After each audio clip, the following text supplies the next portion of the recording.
દાખલા નંબર 7 ત્રિકોણ ધોરણ 9નું આપણે સોલ્યુશન કરવાના છે. ઓકે, આપણને થિયરી આપેલી છે કે આપણે અહીંયાથી સેક્શન એથી સોલ્યુશન કરીશું.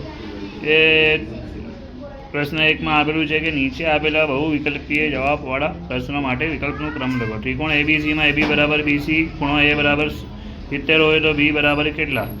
તો આપણે પહેલામાં આવશે 40. ત્રિકોણ એબીસી માટે ખૂણો સી એ બાજુઓ બીસી અને એસીનો અંતકોણ ખૂણો છે.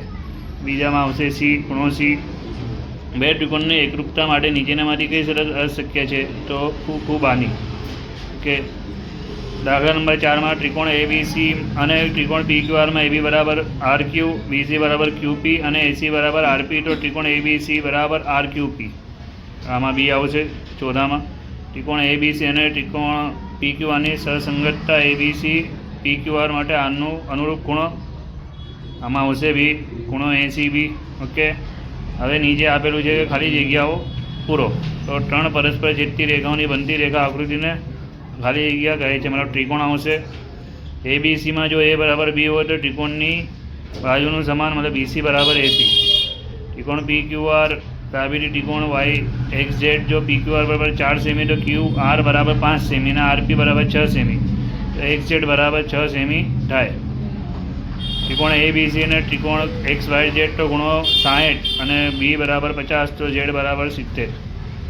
એબીસીમાં એબી બરાબર બીસી બરાબર સીએચ છે. તો જો બીસી બરાબર 5 સેમી હોય તો ત્રિકોણ એબીસીની પરિમિતિ 15 થાય. હવે આવશે ખરા ખોટા.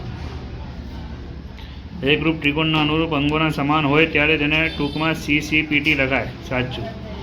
ત્રિકોણ પીક્યુઆરમાં પી ક્યુ બરાબર ક્યુઆર હોય તો ત્રિકોણ પી બરાબર ક્યુ, મતલબ ખોટું. લઘુકોણ ત્રિકોણમાં ત્રણેય ખૂણા લઘુકોણ હોય તો સાચું. એક વર્તુળની ત્રિજ્યા 3 સેમી અને બીજા વર્તુળનું વ્યાસ 6 સેમી હોય તો બંનેના વર્તુળ એકરૂપ કહેવાય. આમાં પણ સાચું આવશે. હવે એક વાક્યમાં જવાબ લખો. એકરૂપતાની બાબત શરતનું વિધાન લખો. તો જો એક ત્રિકોણની ત્રણેય બાજુઓ બીજા ત્રિકોણની ત્રણેય બાજુઓનું સમાન હોય તો તે બંને ત્રિકોણ એકરૂપ થાય. 16મું વ્યાખ્યા આપો. ચક્રી ચતુષ્કોણ જો ચતુષ્કોણ ચારે શિરોબિંદુઓ વર્તુળ પર આવેલા હોય એવા ચતુષ્કોણને ચક્રીય ચતુષ્કોણ કહે છે.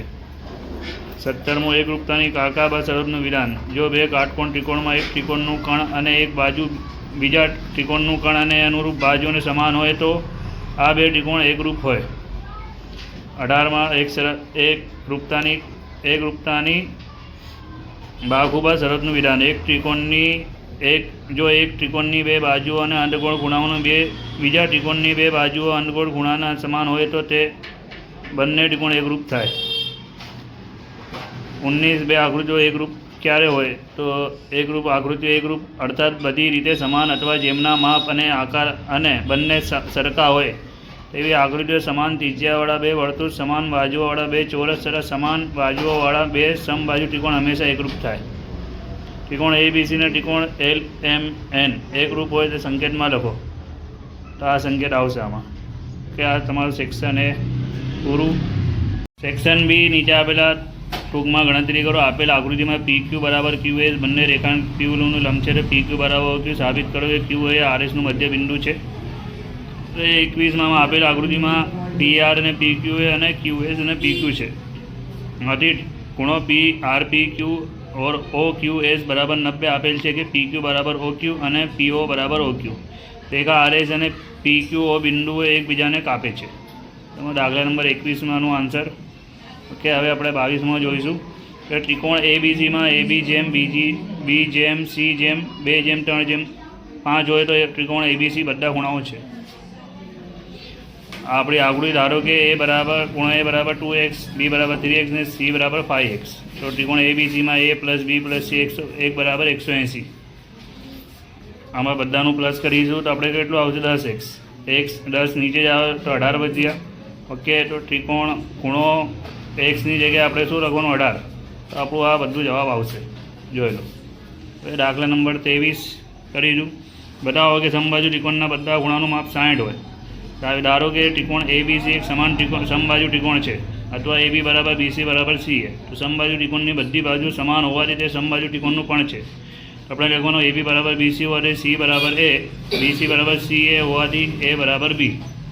કે એ પ્લસ બી પ્લસ સી બરાબર 180. ઓકે, એ બરાબર બી બરાબર સી. તો બધાની જગ્યાએ આપણે શું લખ્યું? એ. તો આપણે શું આવે? 3a બરાબર 180. 3 નીચે જાય તો કેટલું મળે? a બરાબર 60, બી બરાબર 60, સી બરાબર 60. તો a બરાબર બી બરાબર 60. ત્યાં તમારો દાખલા નંબર બીનું આન્સર. વિભાગ સી, દાખલા નંબર જોઈ. સાબિત કરો કે સમબાજુ ત્રિકોણની મધ્યગાઓનું સમાન છે. તો આપણે આકૃતિ છે, સાબિત કરો. ધારો કે ત્રિકોણ ABC એક સમબાજુ ત્રિકોણ છે. AB બરાબર BC બરાબર CA, DE અને E અનુક્રમે BCA, CA, AB ના મધ્ય બિંદુઓ છે. આથી AD, BE અને CF ત્રિકોણ ABC ની મધ્યગા છે. એથી ત્રિકોણ ABC માં AD બરાબર B બરાબર CF સમબાજુ ત્રિકોણને ત્રણેય મધ્યગાઓ સમાન છે. ઓકે, આ દાખલા નંબર 24 છે. આપણે હવે અહીંયા જોઈશું 25 કે ત્રિકોણ PQR માં PQ બરાબર PR અને PS મધ્યગા સાબિત કરો કે QPS ને RPS. સાબિત. ધારો કે PQ મતલબ PQR ત્રિકોણ છે જેમાં PQ બરાબર PR મતલબ PQ બરાબર PR સમીકરણ 1 અને QS બરાબર S આ સમીકરણ 2. PQS અને PQ ત્રિકોણ PRS માં PQ બરાબર PR આપેલ છે. QS અને SR મધ્યગાની વ્યાખ્યા મુજબ PS બરાબર PS. તો ત્રિકોણ PQS ને PRS ત્રિકોણોનું અનુરૂપ ખૂણાઓનું સમાન હોય છે ને QPS ને ત્રિકોણ RPS. ઓકે, આ તમારા વિભાગ સીનું આન્સર છે, જોઈ લો. હવે વિભાગ ડી, ગણતરી કરો. ત્રિકોણ સમાન ખૂણાની સામેની બાજુ સમાન તેમ સાબિત કરો. કે આપણું પક્ષ ત્રિકોણ ABCમાં B બરાબર C છે. સાધ્ય AB બરાબર AC. સાબિતી એનું દ્વિભાજક AD રચો. ત્રિકોણ ABD અને ACD મતલબ ABD ને ACD. B બરાબર C આ પક્ષ છે અને ત્રિકોણ BAD અને CAD રચના અને AD બરાબર AD સામાન્ય બાજુ. આ તમારા 26માનું આન્સર. ઓકે, હવે અહીંયા છે 27મું કે સમદી બાજુ ત્રિકોણની બે સમાન બાજુની સામેના ખૂણાઓનું સમાન હોય તો તે સમ સાબિત કરો. તો આમાં આપેલું પક્ષ ત્રિકોણ ABC એ સમદી બાજુ ત્રિકોણ છે.